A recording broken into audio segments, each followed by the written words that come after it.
Okay, continuing our study tonight of the kings of Judah.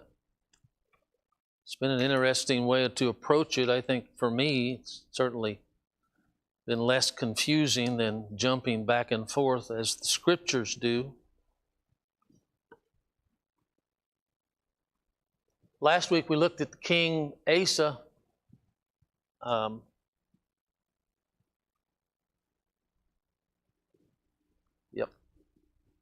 There we go. Looked at King Asa, and we noted that Asa was the first good king after the division. First two, Rehoboam and Abijah, not so good. But Asa was. How would you assess Asa's reign in the good and bad determination? Good till the end? How does he compare to some of the other ones?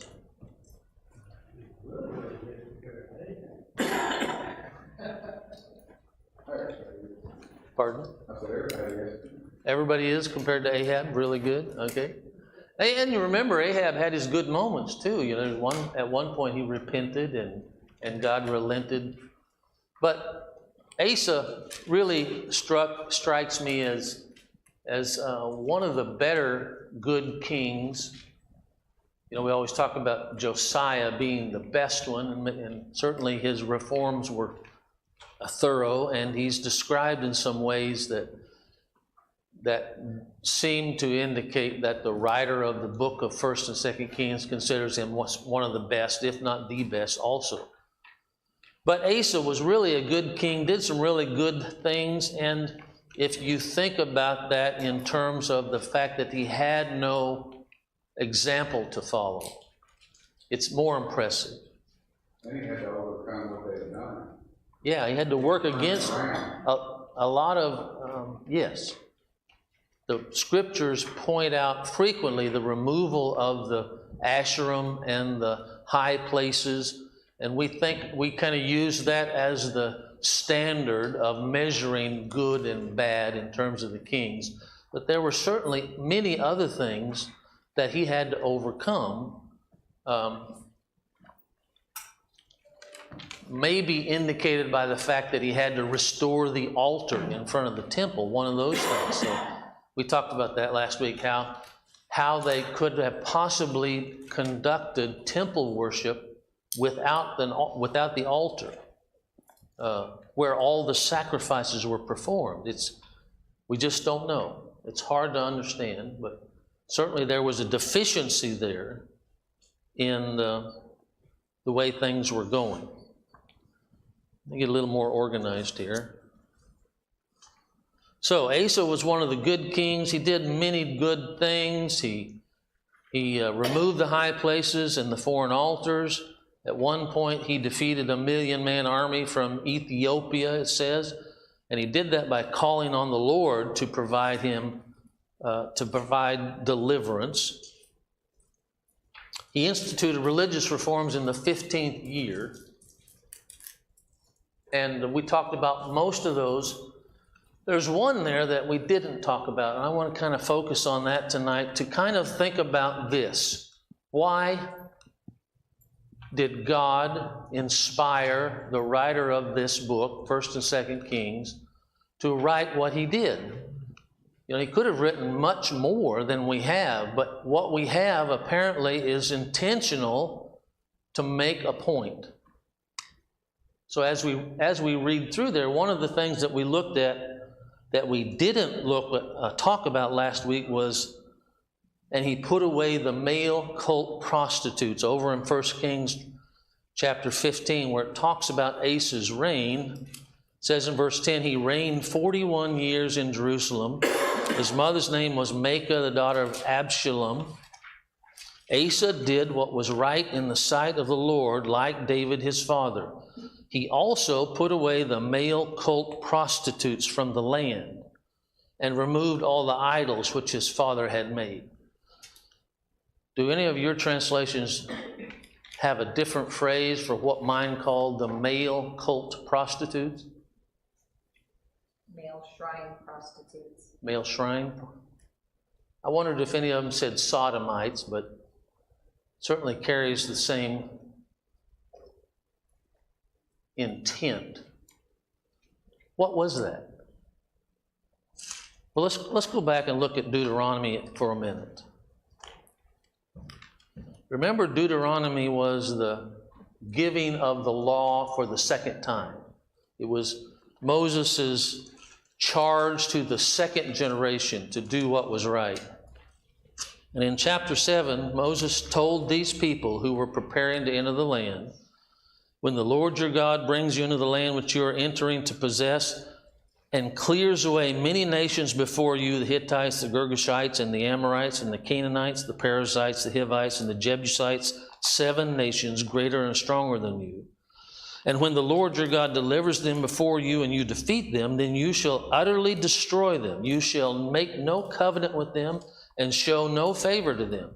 Furthermore, you shall not intermarry with them. You shall not give your daughters to their sons, nor shall you take their daughters for your sons. For they will turn your sons away from following me to serve other gods. Then the anger of the Lord will be kindled against you, and he will quickly destroy you. But thus you shall do to them. You shall tear down their altars, and smash their sacred pillars, and hew down their Asherim, and burn their graven images with fire. For you are a holy people to the Lord your God. The Lord your God has chosen you to be a people for his own possession out of all the peoples who are on the face of the earth. I'm sure you've read that many times, and it just makes the point that God recognized the people who were living in the land of Canaan would be of such influence. If you don't eradicate them completely, they would be of such influence that they will carry you away into idolatry. And that's what's happening over and over. We read about it in 1st and 2nd Kings. So, his charge was to not let them do that. And then over in Deuteronomy chapter 23, there's this interesting couple of verses in verse 17. None of the daughters of Israel shall be a cult prostitute, nor shall any of the sons of Israel be a cult prostitute. You shall not bring the hire of a harlot or the wages of a dog into the house of the Lord your God for any votive offering, for both of these are an abomination to the Lord your God. Why did Moses charge these people who are preparing to go into the Canaan?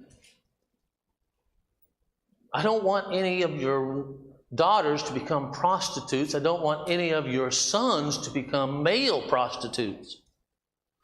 And I don't want their hire to be used in the temple. That just seems so patently true that you wouldn't have to say it, right? Well, obviously Moses is charging them, here is a problem that you're going to encounter. And it's because the people in the land do this. And if you allow them to influence you in a negative way, this could be something that you're going to participate in. So watch out for it. And it did happen. Over in 1 Kings now, in chapter 14, during the reign of Rehoboam, verse 23, for they also built for themselves high places and sacred pillars and Asherim on every hill and beneath every luxuriant tree. There were also male cult prostitutes in the land. They did according to all the abomination of the nations, which the Lord dispossessed before the sons of Israel. God, through Moses, said, don't do that. Here in the reign of Rehoboam, they are doing it. Asa becomes king, and he tries to get rid of all of them. He put away the male cult prostitutes. But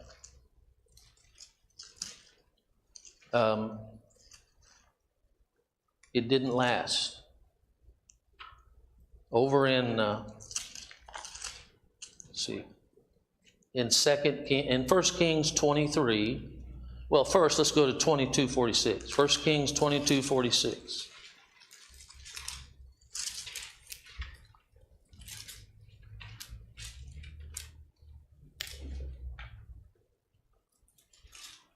Now we're talking about Jehoshaphat, the king that we're studying tonight, talking about tonight. He walked in the ways of Asa, his father. He did not turn aside from it, doing right in the sight of the Lord.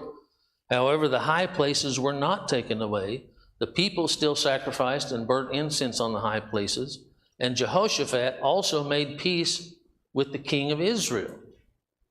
Now the rest of the acts of Jehoshaphat and his might which he showed and how he warred, are they not written in the book of the Chronicles of the kings of Judah? The remnant of the Sodomites who remained in the days of Asa, he expelled from the land. So Asa tried to do away with them. There were still some left. Jehoshaphat tried to do away with them. And then over in, I thought I had this written down somewhere.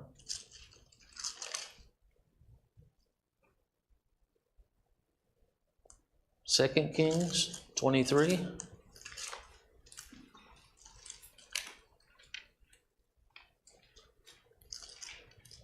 Second Kings 23. This is the reign of Josiah, one of the last kings of the southern kingdom.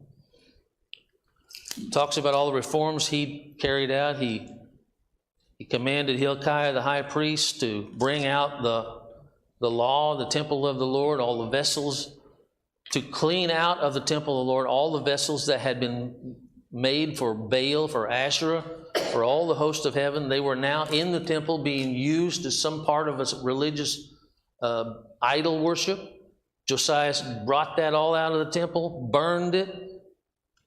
He did away with idolatrous priests whom the kings of Judah had appointed to burn incense in the high places. Verse 6, he brought out the Asherah from the house of the Lord outside Jerusalem to the brook Kidron, and burned it at the brook Kidron, and ground it to dust, and threw its dust on the graves of the common people. He also broke down the houses of the male cult prostitutes, which were in the house of the Lord, where the women were weaving hangings of the Asherah. That idolatrous practice of homosexuality being part of a religious observance had pervaded by the time of Josiah's reign to the point that it was happening in the temple. Now, all of that is somewhat shocking, but the point I wanted you to see is that God is writing about that, inspiring whoever wrote these books to tell us about that, for us to see something. That cultural influences are a danger. And they can become so, our minds can become so upside down that we start accepting things that are abhorrent to God, thinking they're right. That's what happened here.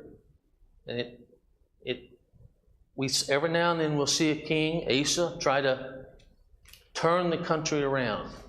And then his son Jehoshaphat tries to turn it around.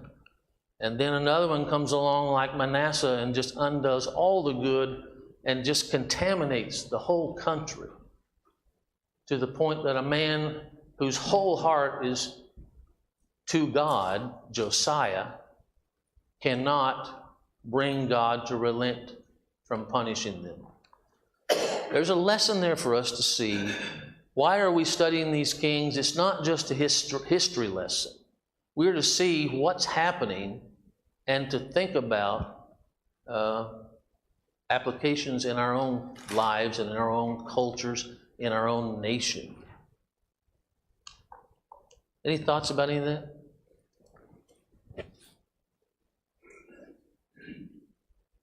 There's a phrase that he who fails to learn from history eventually repeats it. So the things that we see where the people have allowed those things to be wrong and called them right, we see that. And need to be on guard. Okay? So Jehoshaphat, yeah. Where is it? Gordon? Yeah, so I think it was last week you kind of showed us, maybe the week before, some of the timing of it. And it seemed like I'm remembering how quickly those things changed with just a matter of, a couple of decades. Yeah. That, the stuff is starting to come into play. Yeah. And it's shocking. You know, we talked about that in Asa's time, he rebuilt or reestablished the altar. I made an assumption, I don't know if it's a correct one, that at least during the reign of Solomon, that altar was still there. And so your point, from the time of Solomon to the time of Asa, is just 20, 30 years. So somewhere in that 20, 30 years, the temple worship degraded to the point that they weren't even using the altar anymore. Good. Anything else? Dan? Tommy, even today, sins that are sexual in nature can have a devastating effect on the local church. Not just those two people with whatever. Yeah. The acceptance of sexual sin seems to be a problem for society, and as it becomes a problem culturally, it becomes a problem for us. Certainly we are in a culture of acceptance towards homosexuality, right? It's almost elevated to the position of being cool if you're homosexual. We'll see where we're going. But anything else? So Jehoshaphat, a good king, had an example to follow, unlike Asa, okay? So following the format of our lesson book, let's answer some of those questions. The kings of Israel during his reign. How long did he reign, by the way? We had that back there, 25 years? 25 years. So, during his reign, Ahab, Ahaziah, and Joram were all kings of Israel. What happened between... Yes. And that's... All wars with Joram, what's Joram? Jehoram is his other name. But he didn't fight wars with any of them. Didn't he fight the Moabites with Joram? Oh, with them. I'm sorry. He allied with them and fought. Yeah. He went. I'm sorry. I misunderstood your comment. Yeah. Remember, Rehoboam and Abijah both were constantly fighting with, and Asa had battles with Israel. Jehoshaphat comes along and makes an alliance. Says over there in 2 Chronicles, he made an alliance by marriage. From that point on, there was peace between Israel and Judah. We'll look at that. Good or bad king? I think we've read one of these scriptures, but over in 1 Kings chapter 22, verse 43, he walked in all the ways of Asa his father. He did not turn aside from it, doing right in the sight of the Lord. However, the high places were not taken away. The people still sacrificed and burned incense. Jehoshaphat made peace with the king of Israel, and a couple of other things there. But over in 2 Chronicles, it talks about a little more detail of what kind of a king he was. And remember, as Craig has frequently made the point, 1st and 2nd Chronicles puts a positive spin on all these kings of Judah. For whatever reason. They leave out some of the negative things and generally look at everything in terms of their service to God being greater or more emphasized in 2nd Chronicles. So in 2nd Chronicles 17, verse 3, the Lord was with Jehoshaphat because he followed the example of his father David's earlier days and did not seek the Baals but sought the God of his father, followed his commandments, and did not act as Israel did.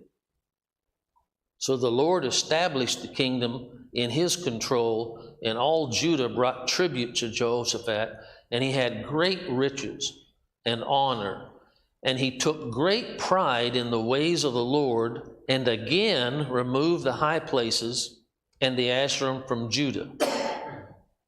That word again indicates that it had been removed once already. Asa had tried to remove them, and somehow they were back.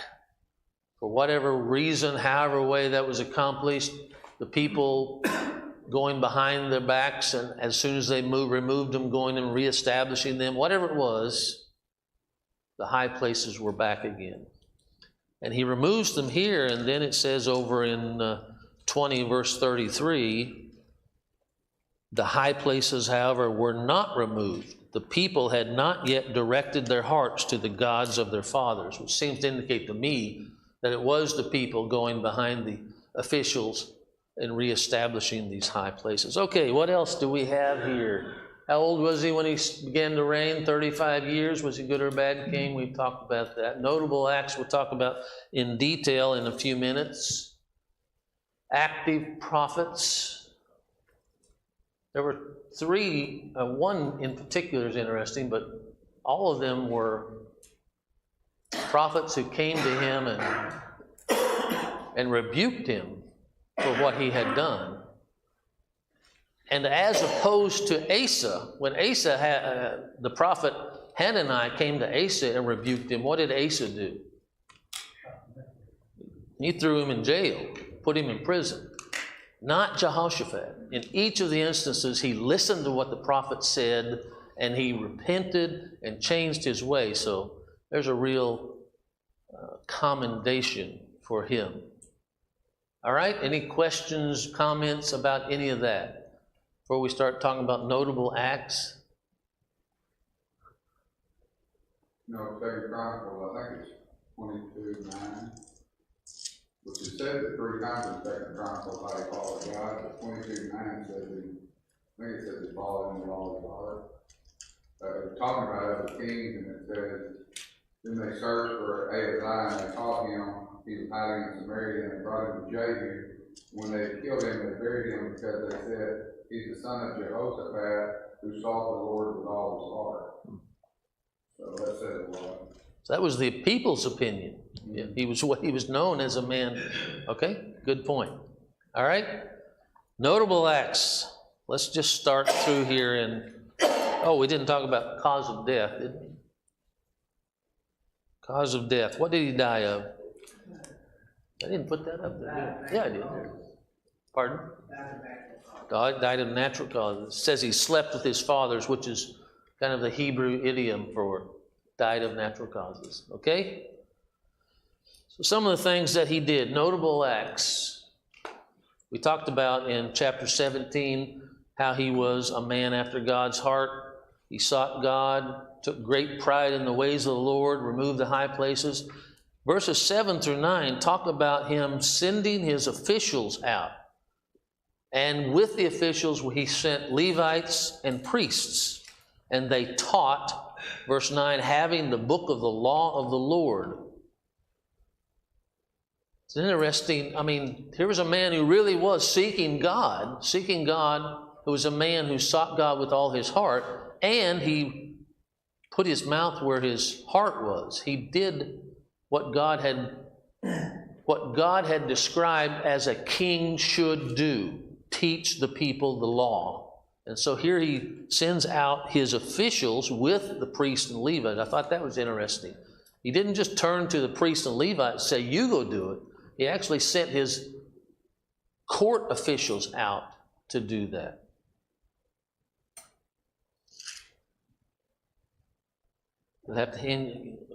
Why would... Well, I just answered my own question. Never mind. In 1710, Jehoshaphat, it says that he was feared by the surrounding nations, by the Philistines and the Arabians in particular. They brought tribute to him. So his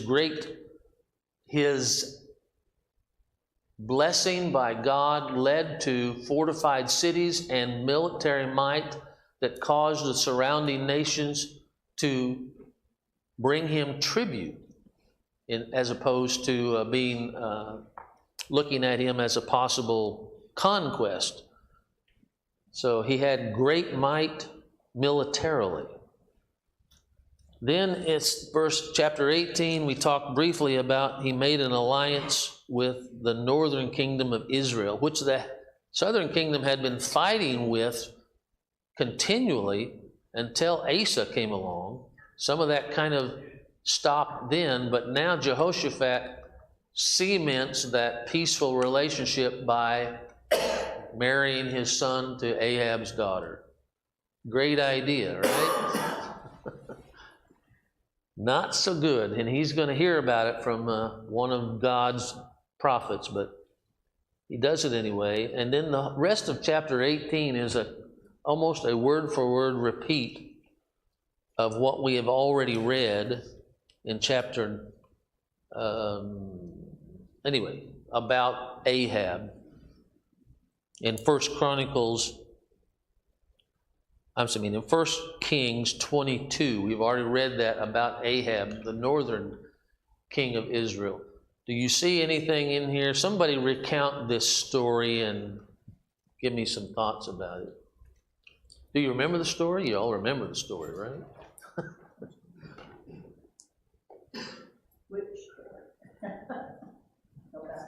So Jehoshaphat is invited by Ahab to come up and go into battle with him against Ramoth Gilead, which is a city way up north that Syria has taken from Israel.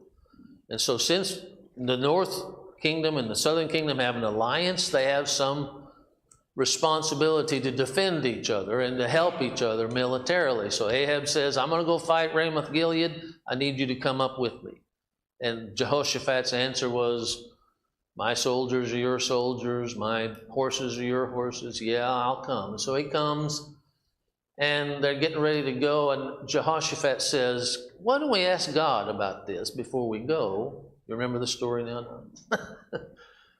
And so Ahab brings 400 prophets of it doesn't say prophets of the Lord, does it? It says 400 men who are prophets. I don't know who they are. I never did really determine what who they're a prophet for, but brings 400 men in, and they all prophesy, go up, the battle's yours, you're going to win. And for some reason, Jehoshaphat is not convinced. The way they say it, Is there a prophet of the Lord around here? When he's listening to all of this, there's obviously something that's telling that none of these people are prophets of the Lord. yeah. Is there not a prophet around here of the Lord? And Ahab says, well, yeah, there's this one guy, but I hate him because he never says anything good about me. So he tells his official, his officer, bring quickly Micaiah. It's interesting to me that he's available immediately. I think he's in jail. I think Ahab has him in jail because it says over in 1 Kings 22, when he was done, he told the official, return him to prison. So I think that's where he was. Brings him in. On the way in, the messenger that went and got up to pick him up says, now listen, everybody else is saying go up and fight the battle, so it'd be a good thing if you would say the same thing. So Micaiah is, all right, yeah. So he gets out there, go up, fight the battle, you'll win. And Ahab goes, I told you to stop lying to me. So somehow the way he said it, it was obvious, right? So, tell me the truth. And say, okay, I'll tell you the truth. I saw all Israel scattered on the mountains like sheep which have no shepherd, and the Lord said they have no master. Let each of them return to his house in peace. And then Ahab says to Jehoshaphat, did I not tell you that he would not prophesy good concerning me, but evil? It's interesting to me, Micaiah goes through all this, makes it certain that God is not sanctioning this, And yet still, Jehoshaphat and Ahab go. They go anyway. Anyway. And Tommy, mine reads in 22:6. So the king of Israel gathered the prophets, comma, about 400 men, comma, and asked them. Okay? So who do you think they're prophets of? If they're prophets of the northern kingdom, maybe they're the prophets of the high places, or they're the prophets of the golden calves of Dan and Bethel, which still make them, quote, unquote, prophets of God, right?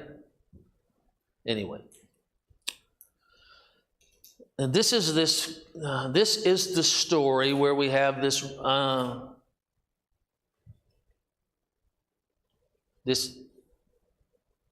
time when Ahab, they're getting ready to go to battle, and Ahab says, I've got a good idea, Jehoshaphat. You wear your kingly robes, and I'll just wear regular clothes. And so we'll go to battle that way. It's obvious, right, what's going to happen, but Jehoshaphat says, okay, yeah, good, sure enough. And goes to battle wearing his kingly robes, and all of the Syrians who see him think, well, that's the guy we need to kill first, and they all take on up for him. And it says in this account that God diverted them and helped him in verse 31. And within the battle, a certain man drew a bow at random and struck the king of Israel, that is Ahab, in a joint in his armor. And so he tells his driver, I'm severely wounded, I need to go out of the fight. Verse 34, the battle raged that day, and the king of Israel propped himself up in his chariot in front of the Arameans and the Syrians until evening, and at sunset he died. So that whole story, from Jehoshaphat's point of view now, he has fulfilled his responsibilities according to the alliance. He's gone out and fought and lost, and now he is headed back to Jerusalem for safety. In the first 3 verses of chapter 19, he's confronted by a prophet named Jehu, the son of Hanani, who tells him, should you help the wicked and love those who hate the Lord, and so bring wrath on yourself from the Lord? But there is some good in you, for you have removed the Asheroth from the land, and you have set your heart to seek God. So Jehoshaphat lived in Jerusalem and went out. So the inference, verse 4, is that Jehoshaphat accepted that rebuke and went back to Jerusalem. And it says he went out again among the people from Beersheba to the hill country of Ephraim. I don't know if that means he personally started doing what he had sent officials out to do. He personally went out into the country and started teaching the law, or if he once again sent his officials and the Levites and the priests out to teach. But regardless, here was a man who had done something wrong, is rebuked by God through a prophet. And his response to that is, well, I need to get back to the law and to teaching the people and to following God's word. Really a strong commendation for a king who has the potential of saying, you don't have the right to tell me what to do. Jehoshaphat has really got exhibiting a good heart here. Any questions or comments to this point, Lori? No? Okay, let's see where I am here. So let's read verse 4 again. So Jehoshaphat lived in Jerusalem and went out again among the people from Beersheba to the hill country of Ephraim, and brought them back to the Lord, the God of their fathers. The next couple of verses in chapter 19 talk about some religious reforms.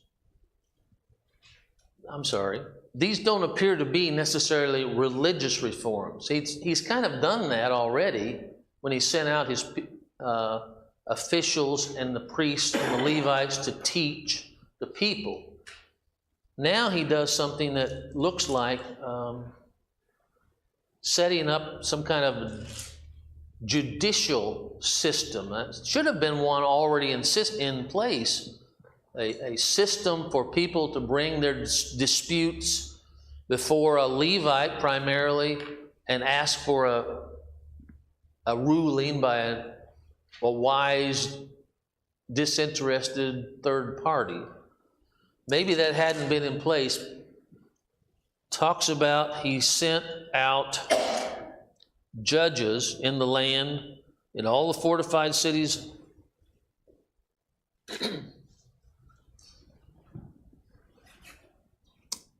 And doesn't seem to indicate that those are necessarily Levites or priests.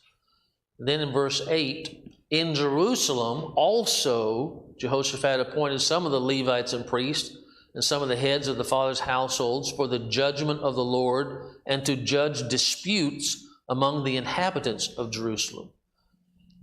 And then down in verse 11, he set up two primary, what appear to be kind of like final appellate courts.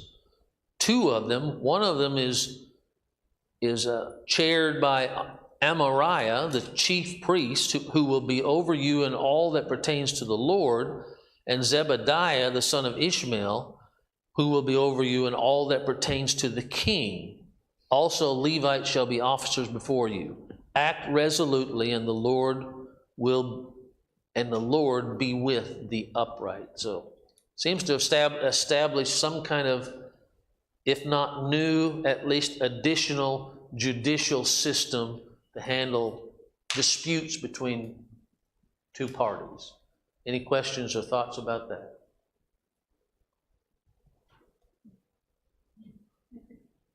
The lawyer have anything to say? Sure, great. What does it mean that mine reads in verse 11, the Levites are officers in your presence? What does that mean? I've never heard Levites referred to as officers. Like, what kind of officers? I thought it meant that they would be the people who would represent you. Like a lawyer? Yes, in these disputes.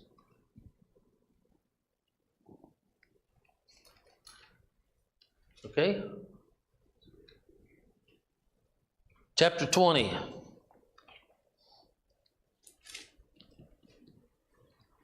Chapter 20 talks about, again, a battle. This time it is not one that they undertake, but they are attacked by a vast army, a great multitude, verse 2 says. Apparently some kind of a coalition of several or three different nations have come together to attack them. You remember initially we talked about how the surrounding nations feared Judah and left them alone. Here is just the opposite. We have three nations who are banding together to come and attack Judah.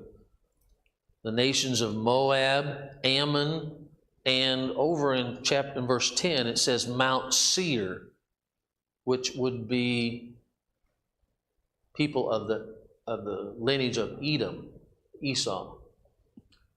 And these three nations have bound together into some kind of a force that is huge, a great multitude, and Jehoshaphat is just petrified about what's going to happen.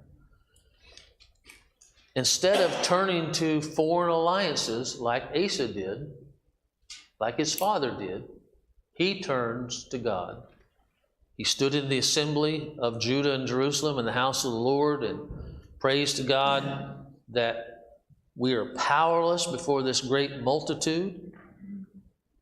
And in verse 13, all Judah was standing before the Lord with their infants and their wives and their children. This was an appeal to come together and do what? Impress God with our piety, not our piety, but our need for help.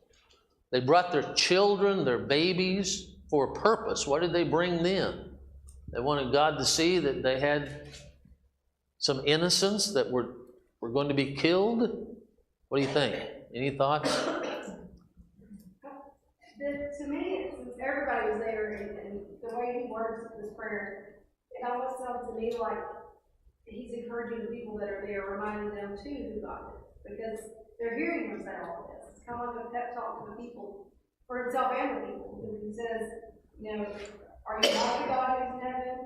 Do you not rule over all the kings of the nation, power and might are in your hand, no one can stand against you? Are you not our God who drove out the heavens and the land?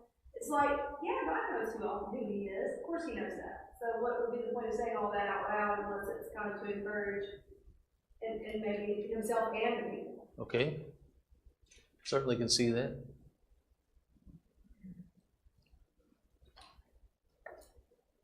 In the midst of this, a man is inspired by the Spirit of the Lord, verse 14. Jahaziel, the son of Zechariah, is filled with the Spirit of the Lord, and he says, listen, all Judah and the inhabitants of Jerusalem, and King Jehoshaphat, do not fear or be dismayed because of this multitude, for the battle is not yours but God's. Verse 17, you need not fight in this battle. Station yourselves, stand, and see the salvation of the Lord on your behalf.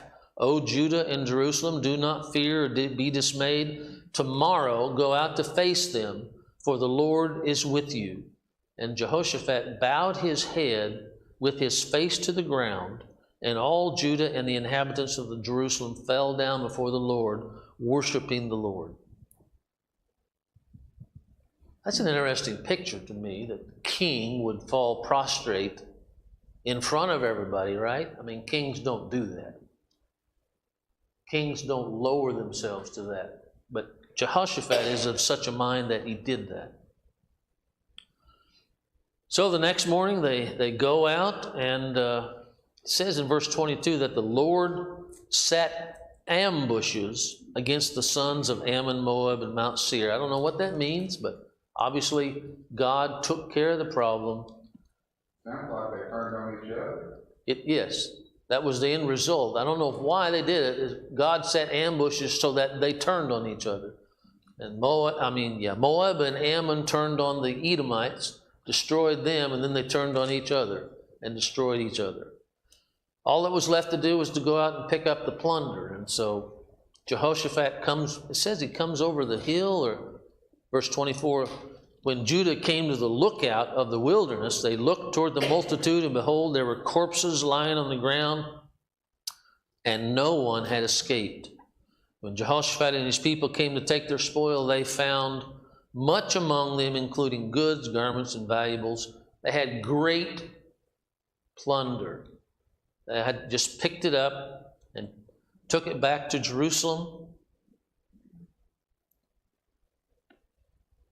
And they came to Jerusalem, verse 28, with harps, lyres, and trumpets to the house of the Lord, and the dread of God was on all the kingdoms of the land when they heard that the Lord had fought against the enemies of Israel. So the kingdom of Jehoshaphat was at peace, for his God gave him rest on all sides. All right? But it was interesting, it took them 3 days to get all that plunder. Yeah. All that stuff out. You know, that's a lot of stuff. It's amazing what they had garments and valuable things, and what was that all doing on the battlefield? But I guess, we are not accustomed to what it took for an army to move in those days. It would have taken herds and all kinds of servants and all kinds of things for these million-man armies to travel and sustain themselves. So all of that plunder came back to Jerusalem and became part of their wealth. I thought it was interesting what it said in verse 10. 10? Yeah, now here are the people of Ammon, Moab, and Mount Seir, whom you would not let Israel invade when they came out of the land of Egypt, but they turned from them and did not destroy them. Here they are rewarding us by coming to throw us out of your possession which you have given us to inherit. Thought that was Why would he have said that, do you think? help. Help? Yeah, help us now. As you say, he makes the point that these are people that the Israelites went around instead of going through their land and maybe taking some of their wealth and water and food as foraging as they moved through. God told them, don't do that. Go around Edom, go around Ammon, go around Moab. It seems like he's saying, well, we did what you said, and now they're repaying it this way. Yeah. Help us. How many years would that have been? 400 or 500 years? Wow. More than that. 600, 700 years. He also brought up Abraham. 500 years from Moses, when Moses shared David. Yeah. Roughly. 150. So 600 years or so? He also went back to Abraham in that same speech. Yeah, good.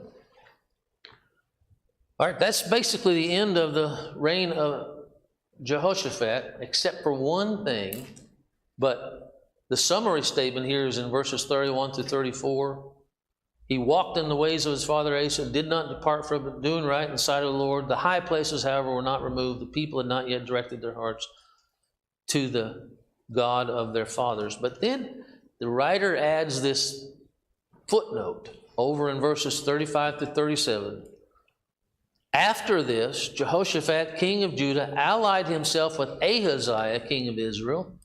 He acted wickedly in so doing, so he allied himself with him to make ships to go to Tarshish. And they made the ships in Ezion-Geber. Then Eliezer, the son of Dodavahu of Marashah, prophesied against Jehoshaphat, saying, because you have allied yourself with Ahaziah, the king has destroyed your works. So the ships were broken and could not go to Tarshish.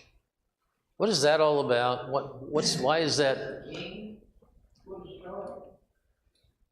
Did I read it wrong? No, I'm just asking. Mine says the Lord will destroy. That's what mine says. Because you've allied yourself with Ahaziah, the Lord has destroyed your works. Okay. Yeah, I misspoke. What's that all about?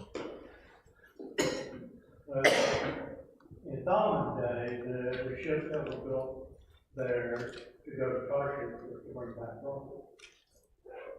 So I'm thinking the same thing here is to go get the gold. And once again, the prophet made an alliance with somebody he shouldn't have, and expressed his displeasure of making sure those ships be gold. And yes, expressing his displeasure and proactively stamping his disapproval by destroying the ships. Yeah. Again, God wants, God has a really good king here, and he's continually teaching him and showing him, just like Jehoshaphat's doing to the people, sending out teachers. God is disciplining Jehoshaphat. Rely on me. Don't rely on worldly powers or worldly wealth. Count on me. Turn your heart to me, and everything will be great. All right? What else? Anything? I think we covered it. Thanks.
We're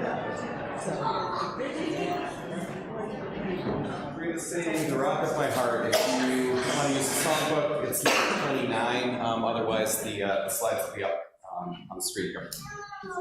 The Rock of My Heart.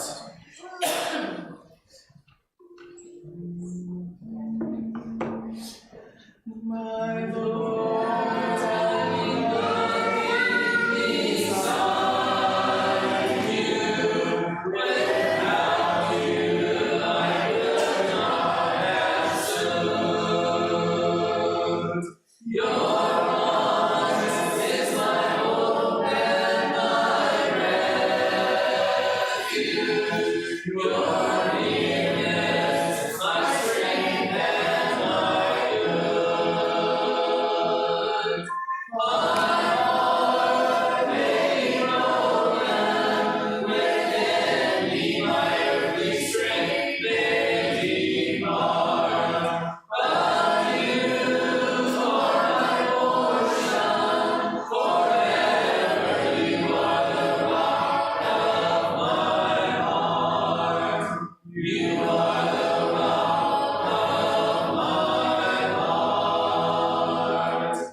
Good evening. It's good to see everyone here tonight. Thank you for coming out for a period of Bible study. Good to see Morgan and family back with us, back healthy again. Donna's back too. Donna's going to be out of town this weekend also, so keep her in your prayers as she travels. Craig and Shirley are in Arizona. They'll be returning on the 1st. Cale has been sick since Sunday night, and I understand the fever broke today, and he's home recovering tonight, so continue to pray for Cale. We received a note from Sandy. She says, I'm okay. Ended up spending the night in the hospital. You may remember she had surgery yesterday morning at 9:15. She was nauseous from the bile and anesthesia and strong meds, and she was sick to her stomach until 10 o'clock last night. So they decided to keep her overnight there in the hospital. She says, I am home now, really sore, and surgery spots hurt, but I'm on the mend. So continue to pray for Sandy. Diane had her echocardiogram on Monday, was it? And she'll be getting the results of that here in a couple of weeks. Veronica knows a gentleman by the name of Jake Kennedy. He recently had knee surgery, a few weeks ago, and he's recovering from that first knee surgery, but he's got a second knee surgery coming up too, and she's asked us to please consider praying for Jake. His name is Jake Kennedy. And let's remember that Debbie's been dealing with a swollen jaw. She's not here tonight, so continue to pray for her. Barry is preparing the November duty roster. Let him know tonight if you're not going to be available for duties in November. And lastly, there's a potluck singing at the Gaithers house this Sunday evening at 5 p.m. 5:30. Okay. Anything else we need to mention tonight? Okay, we'll be closing prayer.